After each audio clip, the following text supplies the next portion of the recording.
तौर पे सिरोही जिले की अगर हम बात करें तो आप सबके संज्ञान में होगा, मगर मैं विशेष तौर पे यहाँ ये कहने आया हूँ कि सिरोही बस स्टैंड के जीर्णोद्धार की बात लंबे समय से चलती आ रही है। कार्य बजट 2023-24 में स्वीकृत किया गया, लेकिन रोडवेज के पास अपना तंत्र न होने के कारण लगातार प्रस्ताव बनने में, निविदा में समय लग गया। पिछले 12 महीने में समय बर्बाद हुआ, जिसको अब ये ठंडे बस्ते में डालने का कुप्रयास किया जा रहा है। इस दिखावे के लिए अब नए सिरे से स्वीकृत करने के लिए भी कहा जा रहा है भाजपा के लोगों द्वारा, बल्कि जबकि कार्य 2023-24 में स्वीकृत हो चुका था। जब स्वीकृत हो चुका है, निविदा समय पे लग जानी चाहिए थी इन 12 महीने में, तो क्यों नहीं लगी? क्या सिरोही की जनता को ये हक नहीं है जानने का? साथ ही माउंट आबू में सालगांव सिंचाई परियोजना को स्वीकृत आदरणीय पूर्व मुख्यमंत्री गहलोत साहब की जब सरकार थी तब उस वक्त हुआ, जिसका कार्य आदेश भी जारी किया जा चुका था। उसको भी बहुत ही गलत तरीके से ठंडे बस्ते में डालने का काम भाजपा की सरकार ने पिछले 12 महीने में जो काम ठंडे बस्ते में डाला, उसमें ये माउंट आबू की सालगांव सिंचाई परियोजना, ये बात करते हैं गांव में पानी पहुंचाने की, मगर जो काम स्वीकृत किए गए, भले ही कांग्रेस राज में किए गए, तो उन कामों को आगे क्यों नहीं बढ़ाया जा रहा?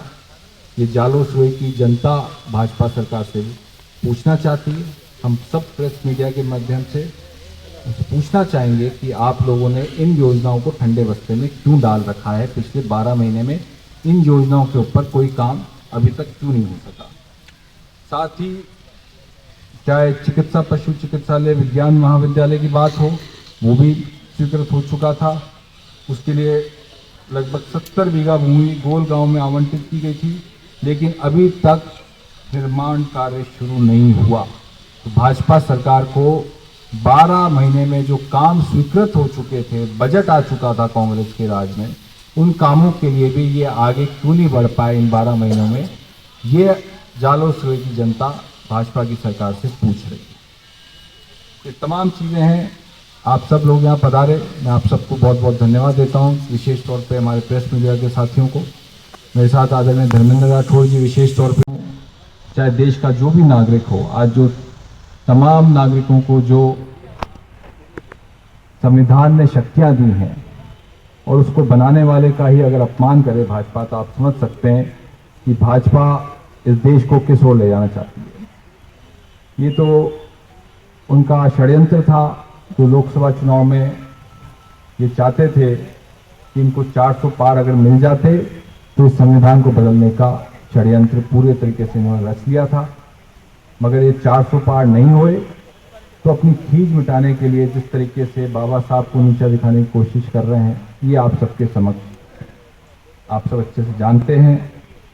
मैं कहना चाहूँगा, जिस तरह से आरक्षण खत्म करने की साजिश भी जो भाजपा शुरू से करती आ रही है, संविधान बदलने की कोशिश की जा रही है, और जिस तरीके से चाहे 1 साल हम देख रहे हैं राजस्थान में भाजपा की सरकार पूरा कर चुकी है, और प्रदेश कांग्रेस कमेटी ने भी संगीता बेनीवाल जी को यहाँ भेजा है इस मुद्दे के ऊपर प्रेस कॉन्फ्रेंस करने के लिए।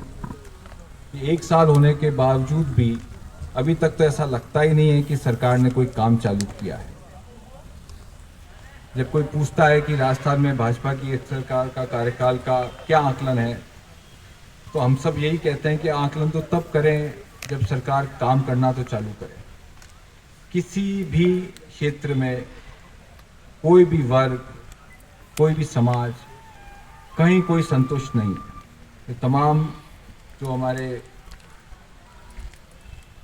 नेता हैं लगातार कह रहे हैं, चाहे कानून व्यवस्था की बात हो, और सबसे बड़ी बात तो है सरकार में भाजपा कार्यकर्ता दुखी है।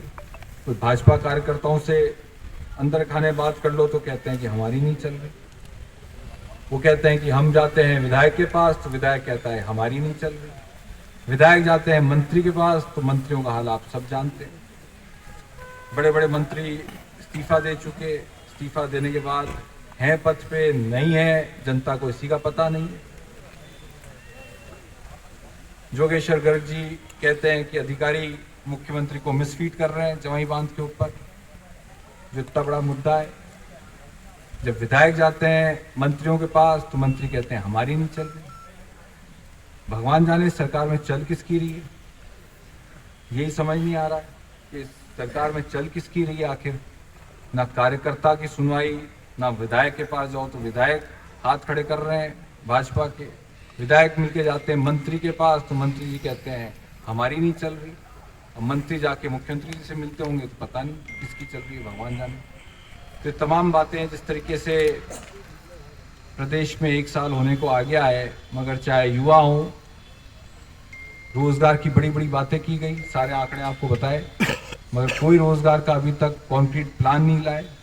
इन्होंने इतनी बड़ी राइजिंग राजस्थान सबमिट करी, अच्छी बात है, सब प्रवासियों को बुलाया, मगर धरातल पे क्या चीज, एमओयू तो आपने करे, मगर धरातल पे उन एमओयूज का आपका एग्रीमेंट क्या होए, वो प्रदेश की जनता के सामने उसके ऊपर एक वाइट पेपर ही जारी कर दीजिए आप लोग कि राइजिंग राजस्थान के बाद प्रदेश के इन औद्योगिक घरानों ने इन कॉन्क्रीट हमारे एग्रीमेंट होने जा रहे हैं। ये हम अपना टाइम पीरियड बताती है सरकार कि हम अगले 6 महीने में कितने प्रोजेक्ट्स को धरातल पे ला देंगे, अगले 1 साल पे कितने प्रोजेक्ट्स को धरातल पे लाएंगे। कम से कम वो एक टाइम लिमिट तो बताए प्रदेश की जनता को कि हमने इतना बड़ा करोड़ों अरबों खर्च करके जो राइजिंग राजस्थान ये सबमिट करी है, उसके बाद प्रदेश की जनता को कोई टाइम लिमिट तो बताया जाए कि फलाना औद्योगिक घराना इस क्षेत्र में, राजस्थान के इस संभाग में, इस जिले के अंदर रोजगार के अवसर पैदा होंगे, इसलिए ये बड़ा कारखाना लगाने जा रहा है, कोई बड़े प्रोजेक्ट लाएगा, कोई चीज़ टाइम लिमिट तो बताए। युवा